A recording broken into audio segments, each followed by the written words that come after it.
Hello, everybody. Welcome in, and thank you guys for joining us to talk all about support benchmarking today. Really excited to get into it. While we're waiting on a few more folks to trickle in, it would be awesome if folks want to sound off in the comments with where you guys are dialing in from. I am here today in snowy Denver, Colorado. It is -10 here, so everyone, please keep me in your thoughts. And while we're waiting on folks to trickle in, I'm just going to go ahead and get started sharing into our little deck here.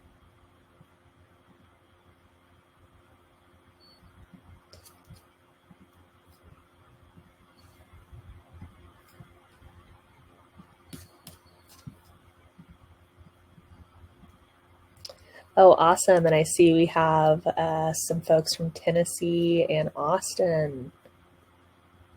Lots of Tennessee in the house. No one's beaten my -10 quite yet. And we're just going to give it to the 3-minute mark to let more folks trickle in before we get started. Really great to have everyone here today. We're just chiming in the comments with where you're dialing in from. Ooh, -3 in Buffalo.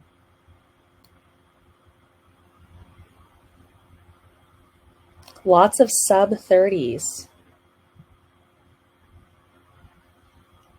All right, well, we are now 3 minutes in, so I'm going to go ahead and get us started diving into the content here. But do feel free to keep chiming off in the chat with where you guys are from. It's always interesting to know. So continuing on here, just a quick round of introductions on my end, and then we're going to go ahead and dive in on the good stuff. But great to meet you all. For folks that haven't had the chance to meet me yet, I'm Sam, and I'm our product community manager here at Assembled. A little fun fact about my background, I actually also come directly from the support industry myself.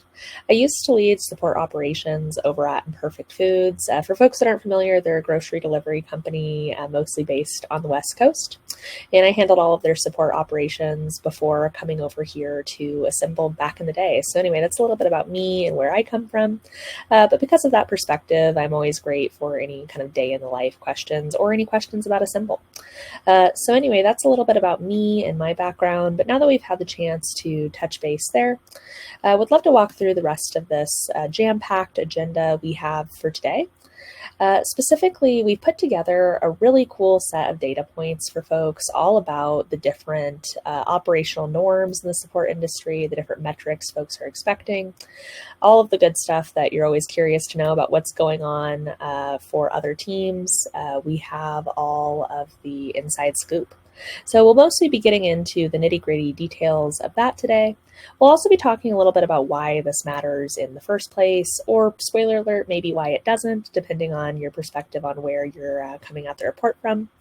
We'll also be going over some of the key metrics that teams are experiencing by industry as well as by company size, so lots of ability to slice and dice data here. Industry trends and insights, and of course, the main reason why any of this matters is just finding potential opportunities of improvement as we're heading into 2025. And then it wouldn't be a live event without a live Q&A, so really excited to hear all of the questions from the crowd out there. I know that there's going to be some great ones.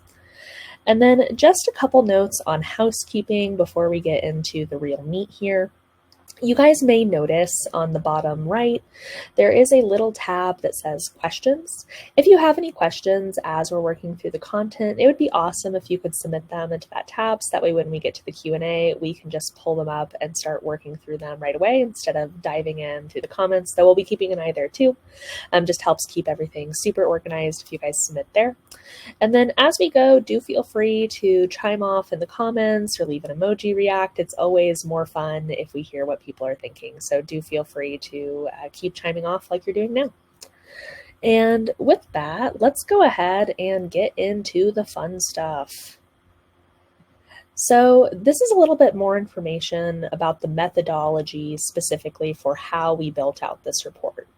And for folks that may be less familiar with Assembled, we're a workforce management platform that works with tons and tons of companies out there to help improve their operations. And one of the best things about being in this position where we work with a ton of companies every day is we also get to see a lot of what's happening on the ground and what metrics look like across different teams. So thanks to that kind of eagle eye vantage point we can have, we were able to source a lot of data from the accounts that we work with just to see what's normal, what isn't. And then basically we took all of that data, anonymized it, aggregated it, and put it into this report. So that way we can look at some interesting averages and see what kind of boils out of that insight-wise. In addition to the actual methodology for how we got here, I think it's also helpful to understand the general mix of people that were involved when we were scraping this data. Specifically, we did notice there is a big trend of SaaS, e-commerce, and fintech companies specifically in our data set.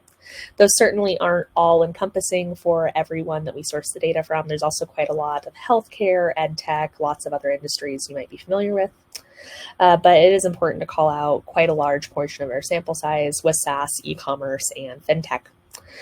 In addition to that, we also had a pretty decent split between size of company. And as we all probably know, the size of company you work with definitely changes what some of these metrics can look like. Specifically, though, 42% of folks were considered SMBs, or small medium business for folks that may not be familiar with the acronym. 32% were mid-market, and 26% were considered large enterprises. So as we're getting into the data here, this can be just kind of a helpful sneak peek at where we got the data from and from who, since all of those little things do matter. So now that we've had the chance to touch base on this, I'd also love to chat a little bit about why this matters in the first place, or maybe why it doesn't, depending on the perspective you have on the data.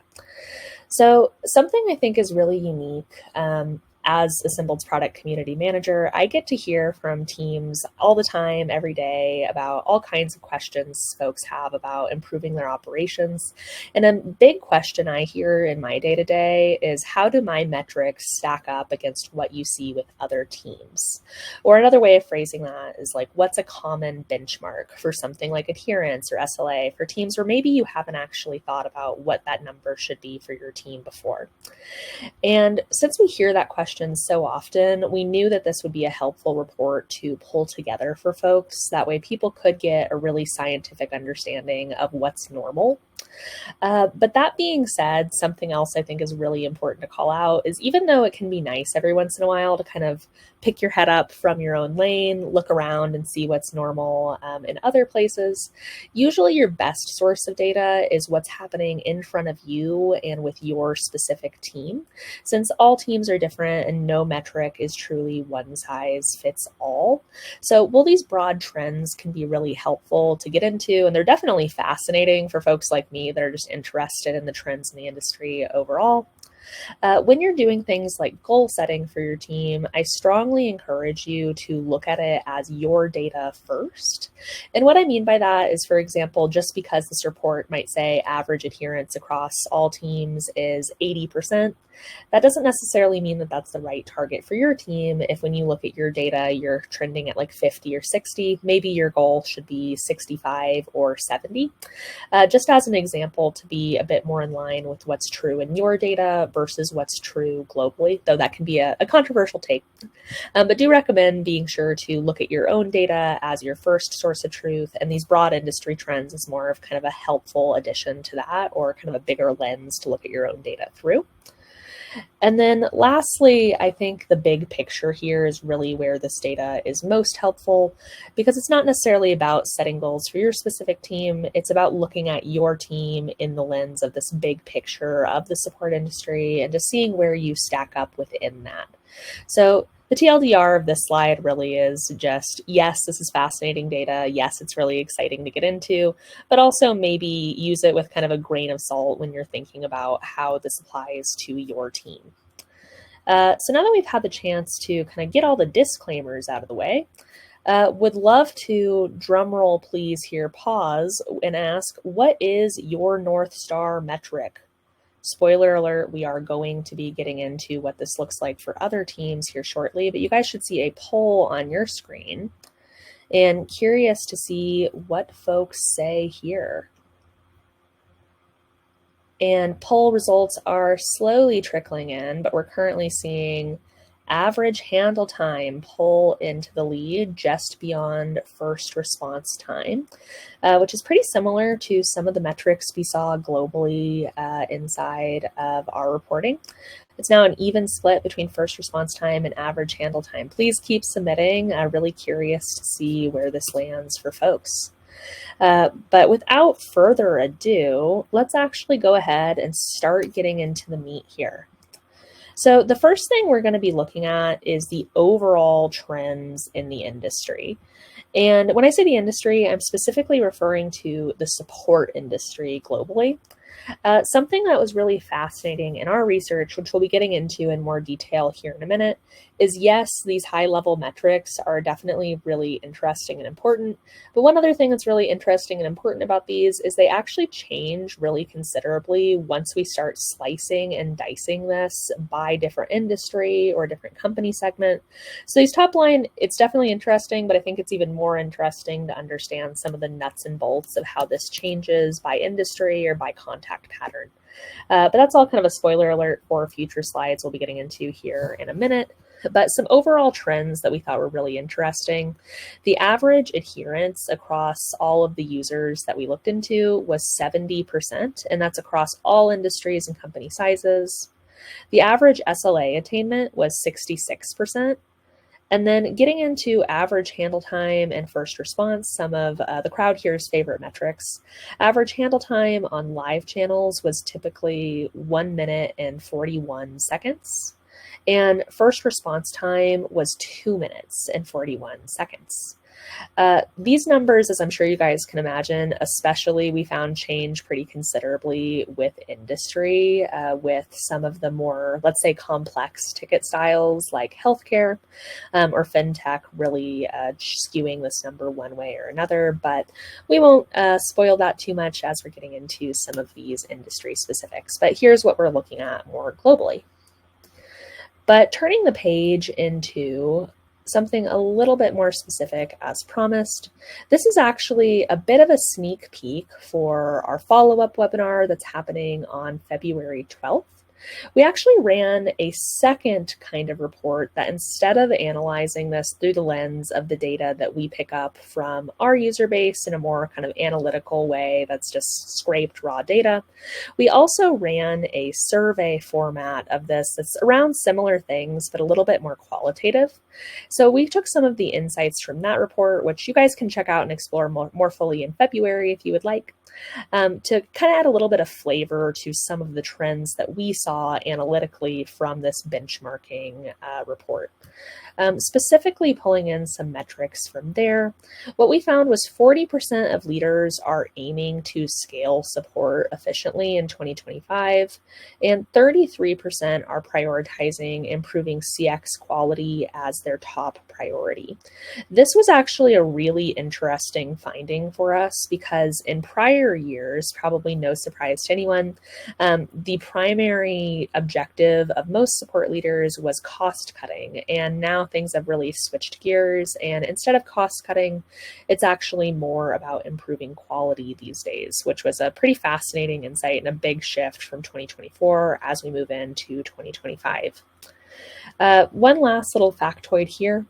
We also did find a pretty interesting split between channels. Most teams identified email as their primary channel, with chat and phone being a bit less frequent, though still very important. And moving on to the next slide here. As promised, getting into a little bit more of the industry insight here for kind of 2024 moving into 2025. Like we were talking about, cost-cutting measures from previous quarters are really stabilizing right now. And I have a few theories for why this might be, which we'll be getting into here in just a second. But in short, the focus has really shifted from simply doing more with less to doing more better.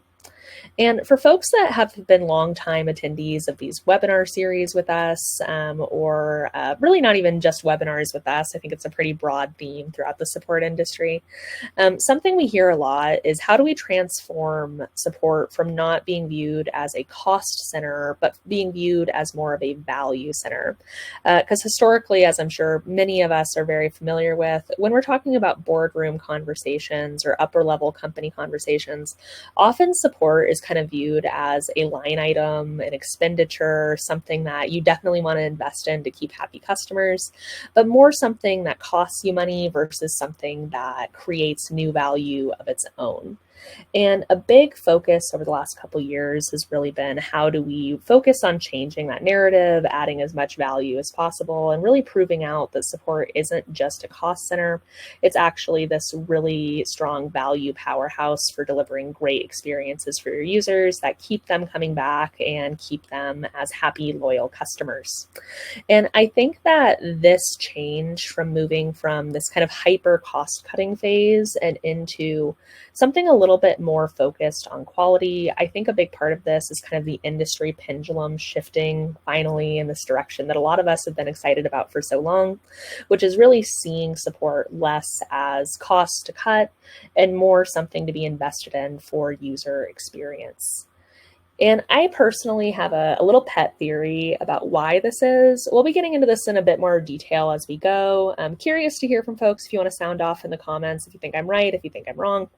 But a little pet theory I have here is this is really the first full year where most support teams have been experiencing AI in a way that really wasn't happening in, 2022, 2023, when the whole narrative was all about cutting costs.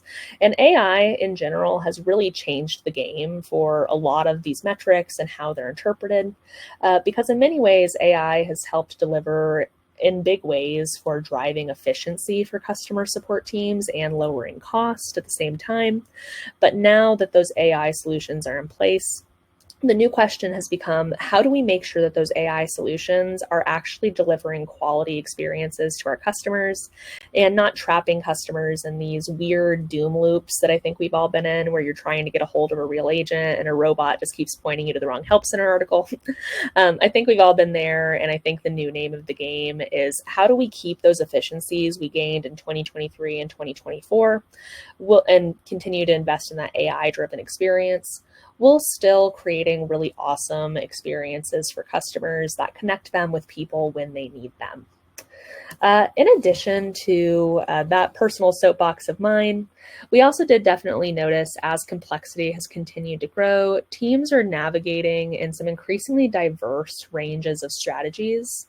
Specifically, we've heard a lot about people offering multi-channel support or considering opening up new channels. AI-driven solutions, which I've already talked about at length, but there's so many different ways you can approach those, from chatbots, deflection, AI assist, all of those things. And then, of course, a favorite, strategic partnerships with BPOs to continue to manage that volume as it comes in. Moving on here now into a little bit more of the hard numbers. So I won't read every line item on here just because I think we'd all get bored pretty fast hearing me list out percentages for all of these different categories, and we'd probably be here for a little while. But do feel free to take a look at the screen cap, and of course, we'll be sending out the full report for you guys to dive in on in more detail async right after this session, so you guys can dive into all the great data we dived into to pull these numbers. But some things off the bat that really caught my attention are which channels are most popular for which industries. The tickets by channel here, this is just referencing how much of the total volume in each of these industries on average came from these places. Something I think is very interesting here is email is still king in quite a lot of these industries. But even though email is king, there are certain situations where you really want to be able to talk to a live person right away.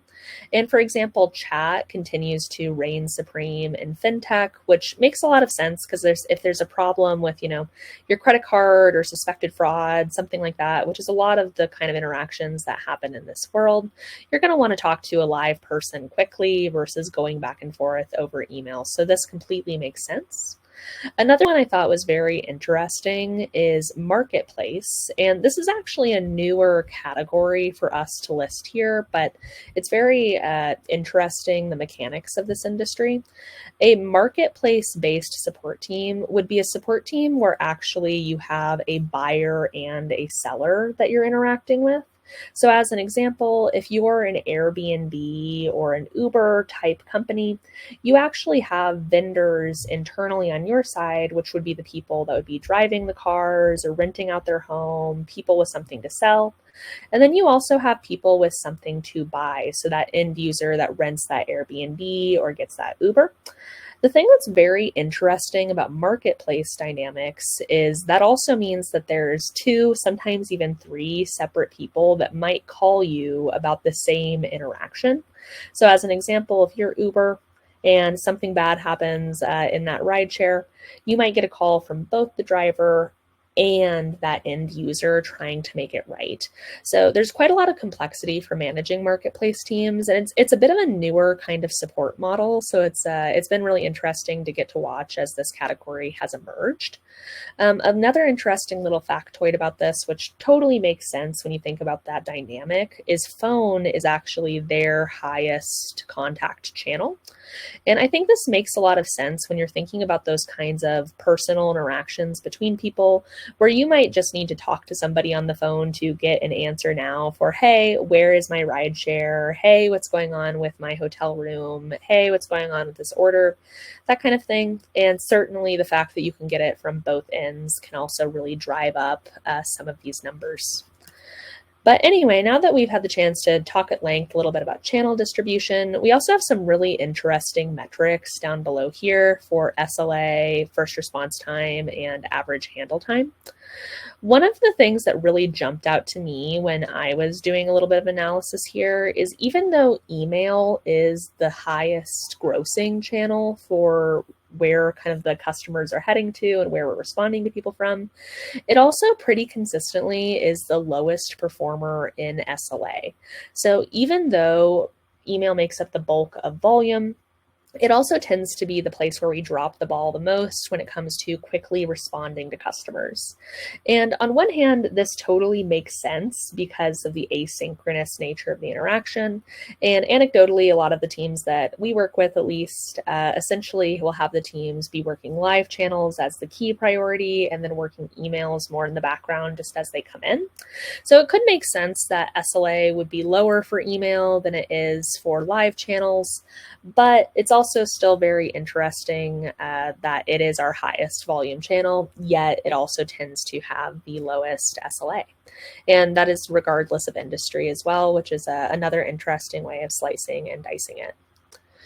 Now that we've had the chance to take a look at some of these metrics, let's get into a few details about some of the cross-industry insights. And we already had the chance to touch base a little bit on this when we were actually looking at some of the metrics.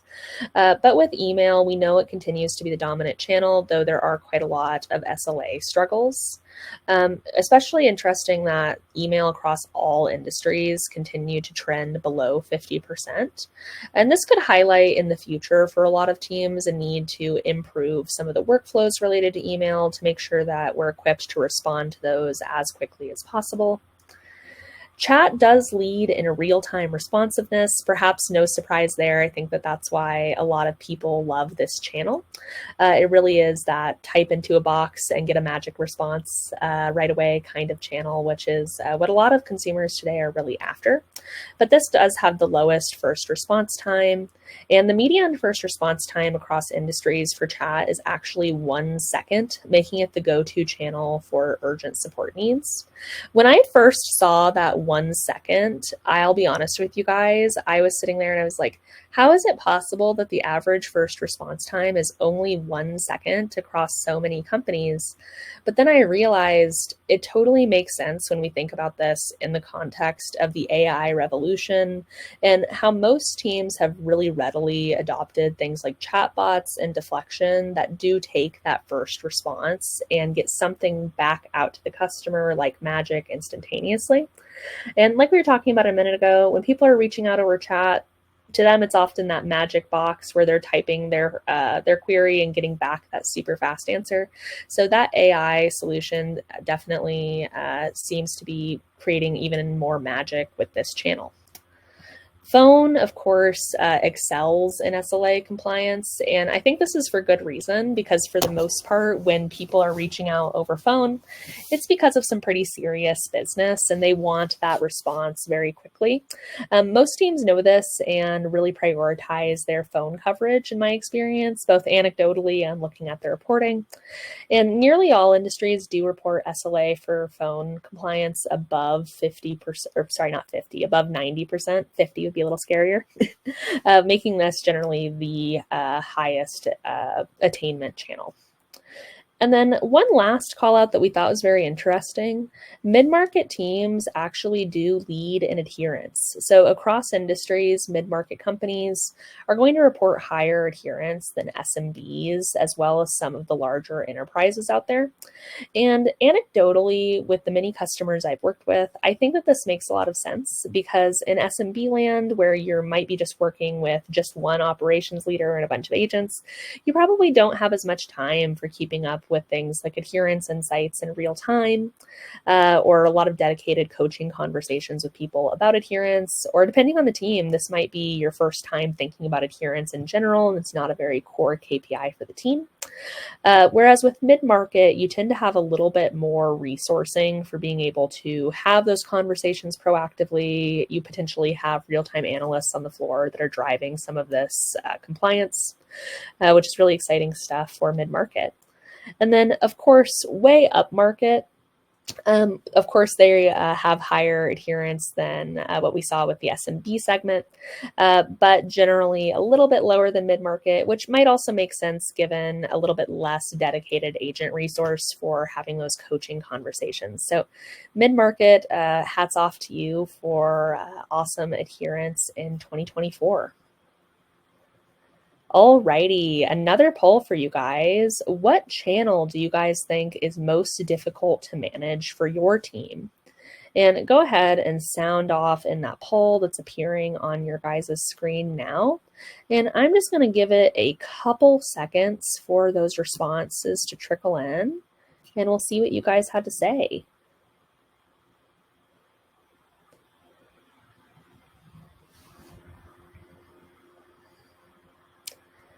Alrighty, guys. Email, no surprise, is an early winner out the gate. And that doesn't really surprise me, knowing what I know about how difficult it can be to manage email. I think a huge part of this is email is really the only channel where you're going to get kind of the significant amount of backlog that you have to work through and think about a strategy for as well, in addition to those new contacts that are coming in all the time. And that email backlog can be very variable. Sometimes that might get all the way down to 0. Sometimes it might be, for some teams all the way up in the thousands, and that can really change how you approach it. So now that we've had the chance to hear from the crowd, this is a little bit about what we heard or perhaps not what we heard, but what we saw looking into the data for some of the teams that we polled. Specifically, email's lower performance compared to live channels is probably a little expected due to the asynchronous nature, which, as we talked about a moment ago, can lead to some of those backlog concerns, as well as, in general, just a little bit less priority on email than some of those live channels that are kind of more knocking down your door versus waiting for you to respond. Live channels such as phone and chat consistently outperform email in both efficiency and solves per hour. And again, in my mind, this makes sense because a lot of those phone calls and chats, you are handling those interactions live, going back and forth. And then once the customer hangs up or that chat is over, in a lot of industries, that means that you have solved the problem or at least solved it enough to solve that original ticket. Whereas with email, if you're anything like some of the teams I've worked with, that can end up bouncing back and forth quite a bit, creating backlog, reopening, reassigning to another person, generally being a lot less efficient than that kind of one and done phone call or one and done chat message. In addition, a little bit more about some of those email challenges that are across industries. Like we were talking about, SLA is generally pretty low on email across industry. But with SaaS, we see SLA attainment at 41% for email, e-commerce generally around 55, which might make sense considering a lot of e-commerce tickets do come in over email, and they tend to be, not to overly generalize, but a little bit easier to handle in that one-off, one-touch way versus something like fintech or healthcare where you might be going back and forth about little details pretty consistently. Very similarly, along that path, fintech was at 35%, healthcare was at 40, and marketplace was at 43. So definitely a lot of room to improve for folks with email SLA. All right, guys, one more poll. Which do you guys think is the most popular channel? Keen ears that were listening along here may already know the answer.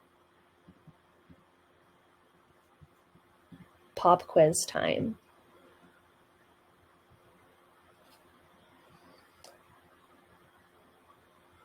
Alrighty, the most popular channel across industries is email. You guys guessed right. So continuing on forward here. So just wrapping us up, in conclusion, chat does dominate for speed with median first response time as low as 1 second, likely due to a lot of the highly adopted AI solutions that are out there and working for a lot of teams. Phones do excel in reliability and typically achieve 90+% SLA compliance across industries. No surprise, everyone loves to prioritize those phone lines. Email does consistently lag in efficiency with lower SLA compliance and longer handle times due to that lack of effectiveness. And unfortunately, it also tends to be the most popular channel across industries. So this is pretty much universally probably the area where teams have the most room to improve. And then finally, balance is essential with using chat and phone for urgency and email for those more complex cases, even though some of that efficiency does drop off. And then lastly, a little plug for how Assembled helps out with some of these problems. A lot of folks here have already experienced this from working with us, but with smart scheduling and Assembled, you can always make sure you have the right people at the right time to handle that volume and accurately predict, hey, if I have this many people working email at this time, here's what I can predict my SLA to be. And that's one huge part of the picture, is just making sure you actually have enough people in the first place for handling the volume that is coming in. We also do see pretty considerable boosts in adherence from working with Assembled, so stay on track with ease using those features. You can also simplify quite a lot of workflows to work faster with smoother processes as well. This is especially true over email, which is an area that is, as we discussed a little bit earlier, often neglected and hasn't, I would say, had that same full revolution that chat maybe has with some of those deflection products and chatbots that just live there and are ready to answer. A lot of people haven't really cracked the code for those email workflows yet.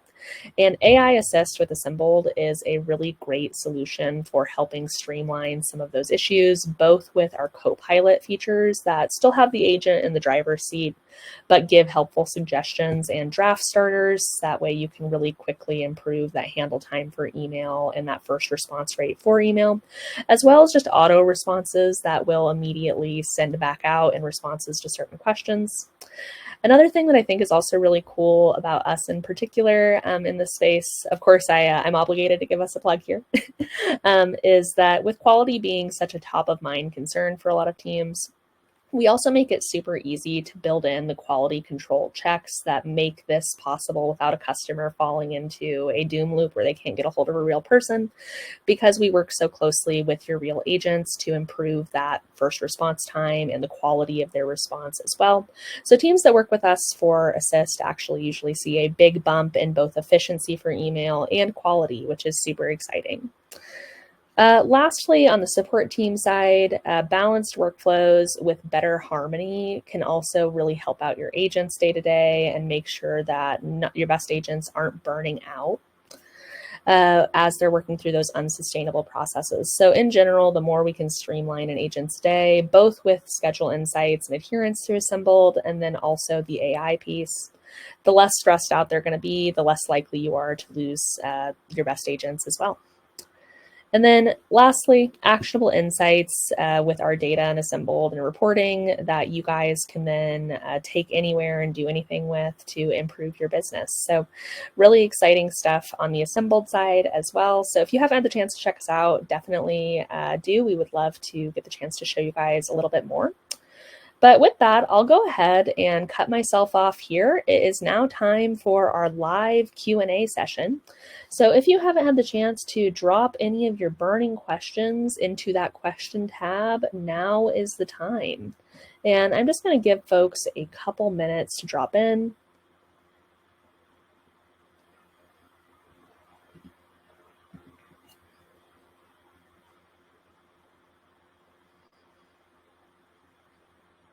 All right, we have our first one.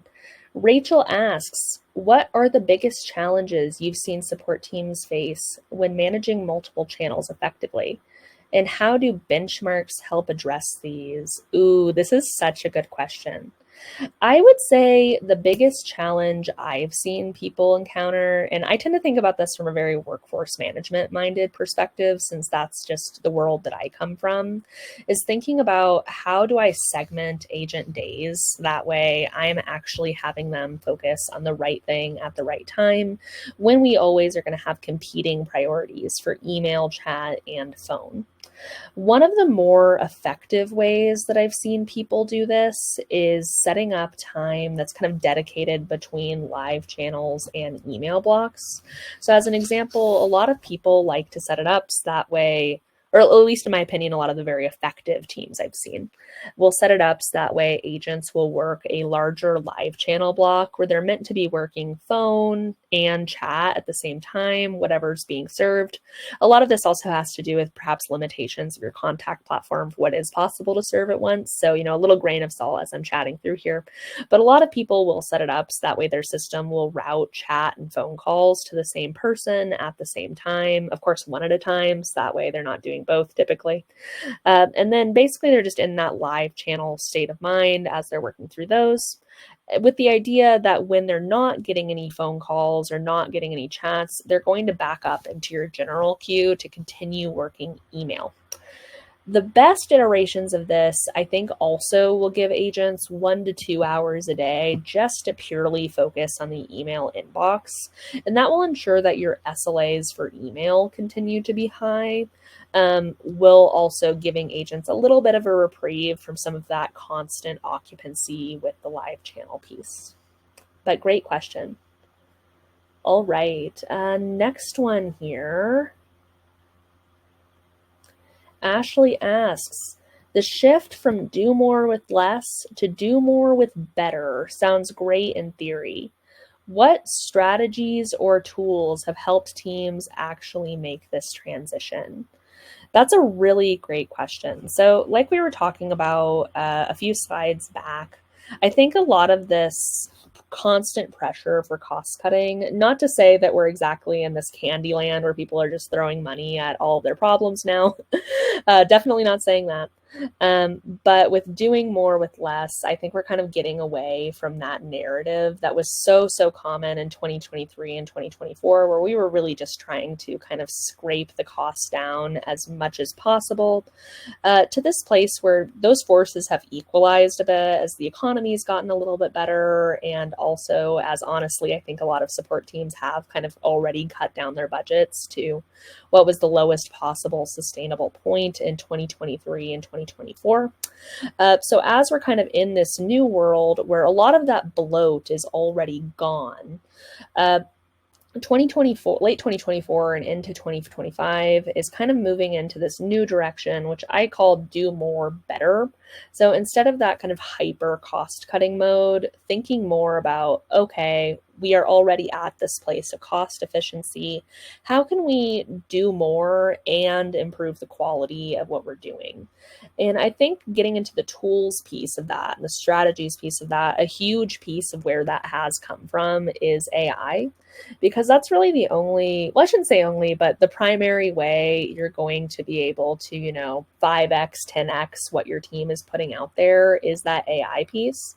And especially when you pair that with the quality of what's possible with some of these AI solutions these days, not to toot our own horn too much, but Assist is pretty awesome. That kind of leads to that higher quality customer experience as well. So that way, yes, you are putting out more, but you're not just connecting people with an answer that was generated by an unhelpful bot that doesn't really know what they're talking about. You're connecting them with an answer that is real and substantive and will help them, and also easy routes to get to a real person, and or if you're not even in deflection mode, if you are already working with a real person that's being assisted, you have that kind of human quality element as well. One last little tidbit I'll mention here. I really think AI is done best when you're combining the human element with the robot element. And if you don't have both, I think honestly it's kind of destined to fail from a quality perspective. So the more humans you can keep in the loop while still keeping those processes as automated as possible, the better. And last one here. Where does SMS fall into this? Is it considered urgent, or should it be used like email for more complex cases? Ooh, this is a really great question. So SMS actually didn't make it on the board during our general scrub because it's honestly a lot less common as a channel than it used to be. I think a huge part of this is people are transitioning more to a chat-based world with web services than an SMS and text-based world. I think a lot of us, even individually, can probably identify with this. I'm actually a lot more likely to probably WhatsApp my mom than I am to send her an SMS text message. And I think that that's probably pretty true for a lot of consumers out there too, that, instead of texting their mom, they're texting brands to get help. But now that's all happening through chat portals and a lot less likely through SMS. But if you're one of those teams that is using SMS, I find a lot of people use third-party platforms to basically convert that SMS text message to either an email or a chat.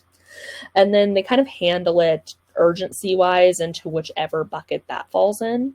If you're asking my personal advice, I tend to think of SMS more as an email and less as something where someone's going to be just immediately going back and forth and engaging with you. But all teams tend to handle it a little differently. The reason why I tend to think about it as more as an email is as the end user that's submitting that question, I'm probably not as likely to just be sitting right at my phone ready to type back that response. Whereas if I'm in some kind of web portal, I probably am. And then, awesome, cool. Well, I think that is it for today's questions. Thank you guys all for sticking around and all of the great energy here today, as well as asking all of these awesome questions. It's been really great to hang out with you guys this morning. We'll be sure to send out a complete link to this benchmark report, so that way you guys can get into all of the nitty-gritty. And then one last thing to share, if you want to continue this live conversation, we'll actually be hosting a part 2 webinar to this on the 12th with our head of product, Olivia. A little spoiler alert, like we were talking about at the beginning, the report I went over was just diving into what we scraped from people's metrics. This is actually more the qualitative side of this for what people told us they care about and more of that human survey element. So if you're curious to hear what other folks in the space had to say, definitely recommend stopping by our session on the 12th and keeping an eye in your email for all of these great reports. Thank you guys all for coming by. See you around.